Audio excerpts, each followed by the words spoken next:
வணக்கங்க. நம்ம இந்தியாவுக்கு திரும்பி வந்துட்டேன். அதனால இப்போ ஃப்ரெஷ் டாபிக்ஸ்லாம் பேச ஆரம்பிச்சிடலாம். பிஸ்னஸ் ஸ்டாண்டர்டில் ஒரு ஆர்டிக்கிள் பார்த்தேன். அந்த ஆர்டிக்கிளை பற்றி உங்கள்கிட்ட பேசணும்னு நினைக்கிறேன். ஏன்னா நான் சிங்கப்பூராக இருக்கட்டும், எங்கே போனாலும் நான் வீடு வாங்கலாமா அப்படிங்கிறத தான் எல்லாரும் கேட்குறீங்க. பிளாட் வாங்கலாமா, லேண்டு வாங்கலாமான்னு. இதை நான் எவ்வளோ பண்ணாலும் உங்களுக்கு புரிய மாட்டேங்கிறது. பட் இருந்தாலும் நீங்கள் திரும்பி திரும்பி கேட்குறது உங்களோட ரைட்டு. அதை பற்றி உங்களுக்கு சுற்றி காட்ட வேண்டியது என்னோட கடமை. ஃபஸ்ட்டு ஃபோர்மோஸ்ட்டு என்னன்னு நான் சொல்லிடுறேன். இந்தியாவில் லக்ஸுரி ப்ராப்பர்ட்டி தான் நிறைய விற்குதான். அது ஃப்ரென்சியில் போகுதுன்னா, ஃப்ரென்சினா ஒரு பைத்தியக்கார ஃப்ரென்சி. இப்போ அந்த ரிசோர்ஸஸ் மோட்டார் சைக்கிள் கம்பெனிக்கு 4800 கோடி ரூபா கொடுத்தீங்க. அது மாதிரி தான் அந்த 4800 கோடியில் 12 கோடி தான் அவங்க வாங்கிக்கிட்டாங்க. மீதியெல்லாம் ரிட்டர்ன் ஆயிடுச்சு. ஆனால் நீங்கள் 4800 கோடி போட்டது உண்மைதான். அதே மாதிரி இந்தியாவில் ஒரு ஃப்ரென்சி அல்ட்ரா ரிச் ப்ராப்பர்ட்டி அப்படிம்பாங்க. பாம்பே, டெல்லி இது மாதிரி ஊர்லலாம் இந்த ப்ராப்பர்ட்டிலாம் 5 கோடி, 6 கோடி, 10 கோடி ப்ராப்பர்ட்டி. சாஜித் கான்கிறவர் பாலிவுட்டில் இன்வால்வ் ஆனவர் ஜுஹூவில் ஒரு ஃப்ளாட்டாக 6 கோடி ரூபாய்க்கு விற்றார். அமீர் கான் ஒரு ப்ராப்பர்ட்டியை 10 கோடி ரூபாய்க்கு வாங்கியிருக்காரு. இது மாதிரி டீல்ஸ் எல்லாம் தான் வருது. மெட்ராஸ்லேயும் நான் ப்ராப்பர்ட்டி கேட்டேன்னா எல்லாம் 2 கோடி, 1 கோடி, 3 கோடிங்கிறாங்க. இந்த 25 லட்ச ரூபா, 30 லட்ச ரூபா ஃப்ளாட்டெல்லாம் மகாவிபுரம் தாண்டி, செங்கல்பேட் தாண்டி எங்கேயாவது இருக்குது. இல்லாட்டா வேறு ஏதாவது ஒரு ஏரியாவில் போகுது. அங்கேருந்து நீங்கள் வேலைக்கு வரவே முடியாது. வேலைக்கு 2 ஸ்டாப்பு பஸ் ஸ்டாப்பில் இறங்கணும்னு நினைக்கிற இடத்துலலாம் 50லேருந்து 60 லட்ச ரூபாய்க்கு ப்ராப்பர்ட்டியே கிடைக்காது. 60 லட்ச ரூபா ப்ராப்பர்ட்டி வாங்கணும்னா உங்கள்கிட்ட அட்லீஸ்ட்டு 2 லட்ச ரூபா சம்பளம் இருக்கணும். இல்லாட்டா நீங்கள் ப்ராப்பர்ட்டி வாங்கி அங்கே இருக்க முடியாது. இது நிறைய வாட்டி சொல்லியிருக்கிறேன். ஸோ அதனால் என்ன சொல்கிறாங்கன்னா, பெனிஃபிட் ஆஃப் க்ரோத் எக்கனாமி இந்தியாவது க்ரோ ஆகுது, 6.5% க்ரோ ஆகுது. அதனால் என்ன ஆகுதுன்னா, ஒரு செலக்ட் ஃபியூக்கு தான் பெனிஃபிட் கிடைக்குது. அந்த பிரமிடு நான் போட்டு காமிச்சிட்டேன். இந்த பிரமிடை திரும்பி போடுறேன். இந்த டாப் 1%ல் இருக்கிறவங்களுக்கு தான் எல்லாம் கிடைக்குது. டாப் 10%ல் இருக்கிறவங்க கூட ஆவரேஜ் சம்பளம் ஃபேமிலிக்கே மாதம் 1 லட்சம் கூட இருக்காது. ஸோ 40லேருந்து 50,000 ரூபா சம்பாதிக்கிறவன் தான் டாப் 10%ல் இருப்பான். அதனால் முக்கால்வாசி பேருக்கு இந்த வீடுங்கிறது அவங்க கனவு கனியாக தான் இருக்கும். அதனால் இந்த வீடு ஃப்ரெண்ட்ஸையே விட்டுடுங்க. இந்தியாவில் நான் பல இடத்துல சொன்ன மாதிரி 1 கோடி ப்ராப்பர்ட்டி பூட்டி வச்சுருக்கிறது. இந்தியாவில் இந்த சூப்பர் ரிச்சு வெல்த்தியர் பீப்புள் தான் இருக்காங்கல்ல, பணக்கார பசங்க, என்ன மாதிரி ஆட்கள், இவங்கெல்லாம் என்ன பண்ணுறாங்கன்னா, ஒரு ப்ராப்பர்ட்டி இருந்தால் போதாதுன்னு 2வது ப்ராப்பர்ட்டி வாங்கி 3வது ப்ராப்பர்ட்டியில் இன்வெஸ்ட் பண்ணுறாங்க. ஸோ இதனால் ஹை எண்டு ப்ராப்பர்ட்டி தான் சேல்ஸு ஏறிக்கிட்டே போகுது. லோ எண்ட் ப்ராப்பர்ட்டிஸு சேல்ஸே கிடையாது. இந்த 3 ப்ராப்பர்ட்டி சேல்ஸ் ஏறுறது, 3 ப்ராப்பர்ட்டி 4 ப்ராப்பர்ட்டி ஓடுறதுனால இது ஒரு ஹைலி கான்சன்ட்ரேட்டட் வெல்த்தி பீப்புளுக்கு ஓடுது. அப்போ ஏன் உங்களுக்கு இந்த ப்ராப்ளம் வருது? நீங்கள் வருத்தப்படுறீங்க. முன்னெல்லாம் பேப்பரில் வரதை வச்சு தான் நம்மளுக்கு நியூஸே தெரியும். நான் சொல்கிறது ஒரு 35 வருஷத்துக்கு முன்னாடி. ப்ராப்பர்ட்டியும் சீப்பாக இருந்தது, பேப்பரில் என்ன நியூஸ் வந்தது. இப்போ நோட்டும் நிறைய அடித்தாச்சு. ப்ராப்பர் டேக்ஸ் பெனிஃபிட் தரேங்கிற பேரில் ப்ராப்பர்ட்டி விலையெல்லாம் ஏற்றியாச்சு. இந்த ஏற்றின ப்ராப்பர்ட்டி விலை எல்லாமே டிவியில் முன்னெல்லாம் காட்டின போது கொஞ்சம் ஜெல்லஸாக இருந்தோம். இப்போ டிவியை விட்டுருங்க, சோஷியல் மீடியாவில் எல்லோரும் பார்க்கலாம். இன்ஸ்டாகிராமு இது மாதிரி இடத்துலலாம் இந்த சோஷியல் மீடியா இன்ஃப்ளூயன்ஸ்லாம் அங்கங்கே வச்சு ஃபோட்டோஷாப்பெல்லாம் யூஸ் பண்ணி அழகாக ஃபேஸ் எல்லாம் நல்லா பண்ணி அந்த ஏரியா லொக்கேஷன் எல்லாம் சூஸ் பண்ணி சூப்பராக ஃபோட்டோ எடுக்கிறாங்க.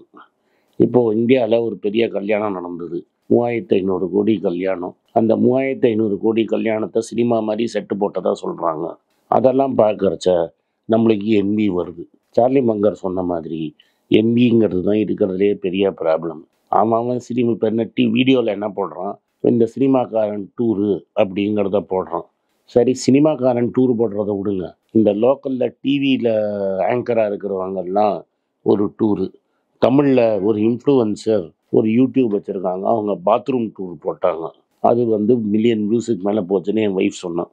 அது மாதிரி இவங்க இருக்கிற எல்லா குட்டி குட்டி காலங்களும் ஹவுஸ் டூரு, என் வீட்டில் இது இருக்குது அது இருக்குது, நான் இந்த ஏரியாவில் இருக்கிறேன், நான் யூடியூப் போட்டு இந்த இடத்துல வீடு வாங்கினேன், நான் ஸ்டாக் மார்க்கெட்டில் காசு பண்ணி இந்த இடத்துல வீடு வாங்கினேன், இந்த கார் வாங்கினேன் அப்படின்னு போட்டுக்கிட்டே இருக்காங்க. இது போடுறது அப்சல்யூட்லி தப்பு.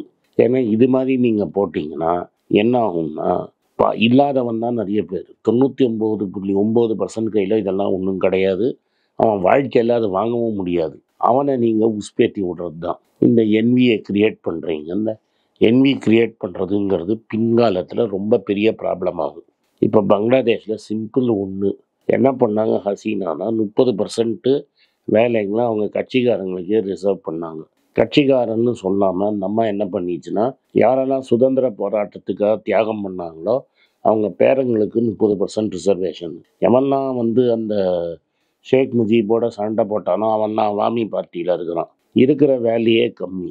அதில் 30% தூக்கி அங்கே போட்டிங்கன்னா எல்லாரும் பக்குன்னு பெருசாக வெடித்து தகராறாகி அம்மாவை வெள்ளை விரட்டுற ஸ்டேஜுக்கு கொண்டு வந்துட்டாங்க. இது பாகிஸ்தான்லேயும் நடந்தது, ஸ்ரீலங்காலேயும் நடந்தது. நம்ம ஊரில் மணிப்பூர்லேயும் இது மாதிரி கலவரம் வெடிச்சிருக்குச்சு. இப்போ என்னென்னா வேலை வாய்ப்பு இல்லைங்கிறாங்க.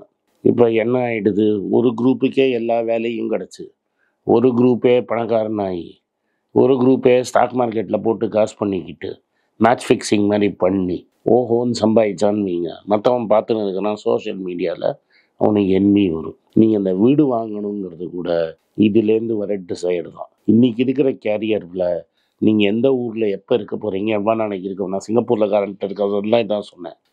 நீ 10 வருஷம் சிங்கப்பூர்லேருந்து வரப்போகிறது இல்லை. இப்போ புதுசாக இங்கே வீட்டை வாங்கி வாடகை கூடுறதுக்கு பதிலாக பணத்தை சேர்த்து வை. அதுக்கப்புறம் வீட்டை நீ மெட்ராஸுக்கு எப்போ வரையோ அப்போ வீட்டை வாங்கிக்கலாம். சிங்கப்பூரில் இப்போ உட்காந்துன்னு இருக்கிறவன் மெட்ராஸில் வீட்டை வாங்கி வாடகைக்கு 2% விட்டு வீட்டோட வேல்யூ கெட்டு போய்டும். டிஸ்பிளே இப்போ ஃப்ளாட் வேல்யூலாம் டிப்ரிசியேஷன் உண்டு. ஸோ ஃப்ளாட் வேல்யூ டிப்ரிஷியேட் ஆகும். எவனோ புது வீட்டில் இன்னொருத்தன் வாடகை கொடுத்து என்ஜாய் பண்ணிட்டு இருப்பான். இந்த சோஷியல் மீடியா ப்ரொஃபைலெல்லாம் பார்த்து என்ஜாய் பண்ணீங்க. நீ சிங்கப்பூரில் வீடு வாங்க முடியாது.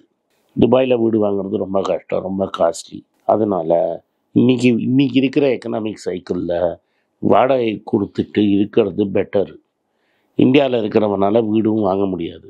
அதை என் பொண்டாட்டி ப்ரெஷர், என் அம்மா ப்ரெஷர், அப்பா ப்ரெஷர்னு திருக்கோயிலூர் பக்கத்தையும் விழுப்புரம் பக்கத்துலையும் அரை பிளாட் லேண்டு வாங்குறது அதோட பெரிய முட்டாள்தனம். அதுக்கப்புறம் நிறைய பேர் என்கிட்ட என்ன சொல்கிறாங்கன்னா, பொண்ணு கொடுக்க மாட்டாங்க, வீடு இல்லைன்னா பொண்ணு கொடுக்க மாட்டாங்கங்கிறது ஒரு பெரிய கம்ப்ளைண்ட். இதை பற்றி நான் அட்ரஸ் பண்ணல. இந்தியாவில் 2% ஆஃப் தி பாப்புலேஷன் கிட்ட தான் ஓன் ப்ராப்பர்ட்டியே இருக்கும். அப்போ மீதி 98% கல்யாணம் பண்ணாமல் இவ்வளோ பாப்புலேஷன் தொகையை நம்ம இவ்வளோ வளர்த்துருக்குறோம். அதனால் கல்யாணங்கிறது நிச்சயமாக நடக்கும். நம்ம எதிர்பார்ப்பை குறைச்சிக்கிட்டா போதும். நம்ம எல்லாரும் ஐஸ்வர்யா ராயை கல்யாணம் பண்ணணும், எல்லாருமே சிம்ரனை கல்யாணம் பண்ணணும்னு நினச்சோன்னா கல்யாணம் ஆகாது. அதே மாதிரி லேடிஸில் எல்லாரும் அஜித்தை கல்யாணம் பண்ணணும்னு நினச்சிங்களோ, இல்லை அமிதாப் பச்சனை கல்யாணம் பண்ணணும்னு நினச்சிங்களோ, இல்லை கமல்ஹாசனை கல்யாணம் பண்ணணும்னு நினச்சிங்கனாலும் கல்யாணம் ஆகாது. இதெல்லாம் என் ஜெனரேஷன் ஆட்களை நான் சொல்லிக்கிறேன். இப்போ மாடர்ன் ஜெனரேஷனே எனக்கு தெரியாது. அதனால் ஆசைப்படலாம், பட் ரியாலிட்டின்னு ஒன்று இருக்குது. சார்லி மங்கர் சொன்னதை பார்க்காதீங்க. சார்லி மங்கர் ஒன்று சொன்னார், அதை ஞாபகம் வச்சுக்கோங்க. நம்ம எக்ஸ்பெக்டேஷன் லோவாக இருந்தால் வாழ்க்கை பெட்டராக இருக்கும். நான் சொன்னால் போகாதுன்னு இந்த லக்ஸரி வீட்டை பற்றி ஒரு பெரிய ஆர்டிக்கிளே வந்திருக்கு, அதை பாருங்கள். நன்றி, வணக்கம். உங்களுக்கெல்லாம் தெரியும், ரீசெண்டாக மீடியாவில் பார்த்துருப்பீங்க, ஏன்னா தமிழ்நாடு காங்கிரஸ் கமிட்டி ஊடக பிரிவு தலைவராக அப்பாயிண்ட் பண்ணியிருக்காங்க. ஸோ பொலிட்டிக்கலாக என்னோடய வியூஸ் என்ன அப்படின்னு நீங்கள் ட்விட்டரில் ஃபாலோ பண்ணணும்னு நினச்சிங்க, @AnandS1967 என்னை ஃபாலோ பண்ணுங்கள். என்னோட real original ID Twitter ID for politics அதுதான். ஸோ பாலிட்டிக்ஸ் சம்மந்தப்பட்ட என்னோட எல்லா ஒப்பீனியன்ஸ், வியூஸ் எல்லாமே அதில் வரும். அதில் ஃபாலோ பண்ணுங்கள். நன்றி, வணக்கம்.